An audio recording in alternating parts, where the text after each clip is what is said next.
I've been reading this book lately called That's this is not the book. I don't have the book with me. I've been reading this book lately called Attached, and it talks about the different attachment styles. There are three: anxious, avoidant, and secure. There's also some people who are anxious avoidant, like literally both anxious and avoidant at the same time.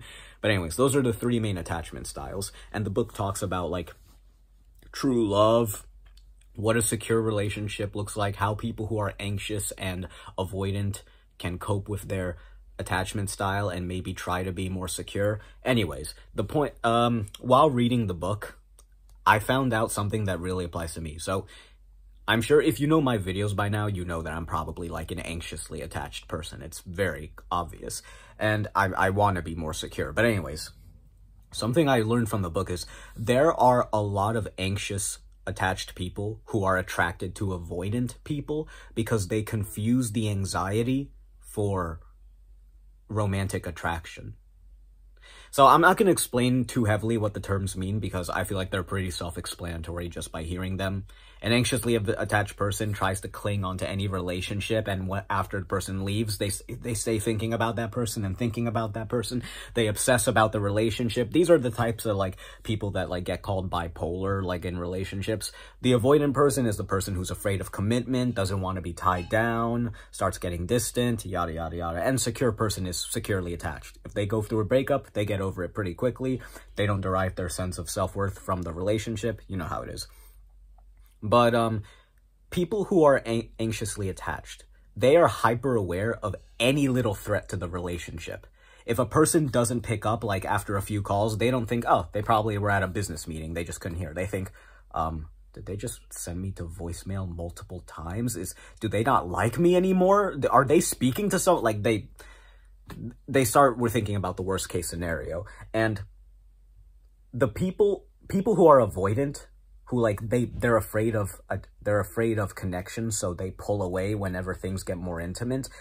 They make anxiously attached people very, well, anxious. They fill them with lots and lots of anxiety, like what's happening. And when a person who is anxiously attached gets with a person who is not able to give them the affection they need, it causes them to feel a bit of anxiety, but they actually confuse this anxiety for excitement, for that spark. Like, there are quite a few anxiously attached people who, like, when they meet a secure person and start dating them, they're like, yeah, they're great, things are going great, but, like, I don't know, something's missing. They just don't have that spark. Like, that spark isn't there. They're not exciting enough. They're a little boring. Like, no, they're actually not boring. They're very healthy. And I know, because this might have happened to me. There was this one girl I was chatting up for a while, like, I'm at college. It's my last semester of college. I meet this... Was it my last semester or was it my second? No, it actually was my last semester of college. I don't remember at this point. So it was my last semester of college, let's say, and there was this girl that I met. I saw her at the convenience store, and I saw her reading the book that I was reading for my British literature class, and I was like, oh, hey, are you in this class? When do you have it? Oh, Wednesday, that's when I have it. Oh, we're in the same class. Shoot, we haven't even seen each other. And then by coincidence, I saw her at the cafeteria once, and I was like, where do you live? Oh, you live in that city. It's like right next to my city. You want me to exchange numbers? We can meet up and chat. So we met up and we chatted after the semester was done, and we were both back home.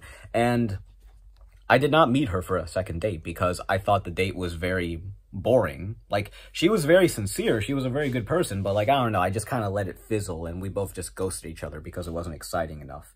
Granted, the relationship probably wouldn't have worked out anyway because my mentality at the time was like, my mental health was terrible, but so I probably would have screwed it up anyway. But I should have gone on a few more dates with her to get into like deeper conversation and know her more. Like, you're not going to meet someone just because one date was boring? Are you kidding me? Like, just because it doesn't have excitement doesn't mean they're not a good partner. Like, if anything, that just means they might be really healthy and secure for you. You could learn a thing or two from them. So yeah, don't do what I did. Don't sleep on plain-looking girls. Don't sleep on boring girls. They might be just what you need. And if you need more excitement, like, if they are a really secure person, they're open to change. They're open to working with you. They don't see it as work. They just see it as a relationship. Like, you could help them be a bit more exciting for you. Like, give it a shot.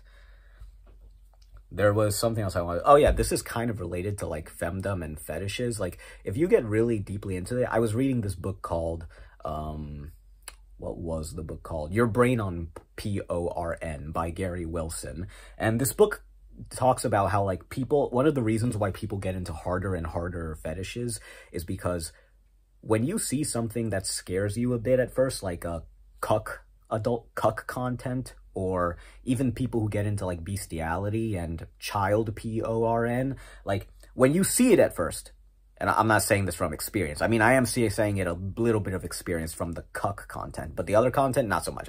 I haven't like watched bestiality and child porn. Don't worry. But anyways, once you see like this extreme content, it kind of fills you with a bit of fear and anxiety at first because it's very taboo and you have a natural averse reaction to it.